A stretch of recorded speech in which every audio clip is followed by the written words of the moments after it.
Nagkaroon na naman nga sana mga idol ang Dallas Mavericks ng pagkakataong manalo laban sa Miami Heat nang makadikit sila sa huling minuto ng fourth quarter.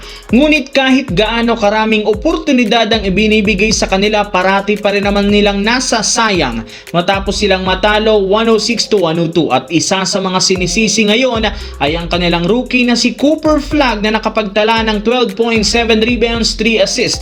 Napakaraming missed shots ang huling mga minuto ng fourth quarter at parati nga pong nagiging passive ang kanyang galaw, kaya hindi na nakakagulat bakit panay na naman batikos ang natatanggap ngayon ni Cooper Flagg mula sa mga analyst at fans. Malaki nga sana ang expectation nila sa first overall pick na magkaroon agad siya ng magandang performance at siya ang magbubuhat sa Dallas Mavericks ngayong wala pa sina Anthony Davis at Kyrie Irving. Sa ngayon, habang wala pa ang dalawa, palala na nga ng palala ang sitwasyon ng Dallas Mavericks.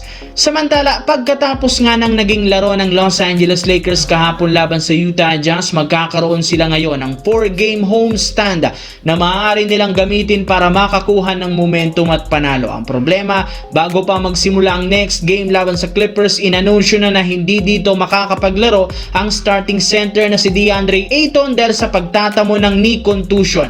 No choice ang Lakers ngayon kundi magdepende sa natitirang dalawang big man na sina Jackson Hayes at Maxi Kleber. Though may ilan pa ring duda sa kanilang kakayahan, mapagkakatiwalaan pa rin naman silang dalawa, lalo na si Maxi Kleber na napatunayan ang kanyang sarili last game laban sa Utah gamit ang kanyang 3-point shooting ability at ang depensa sa ilalim at sa mid-range. Hindi nga ito nagdadalawang isip gumalaw lalo sa crucial, kaya magagamit ito ni Coach JJ Redick na maayos ngayong bilang kapalit ni DeAndre Ayton sa kanilang frontcourt. As of now, nasa magandang pwesto pa rin ang Lakers at nasa top 2 sila.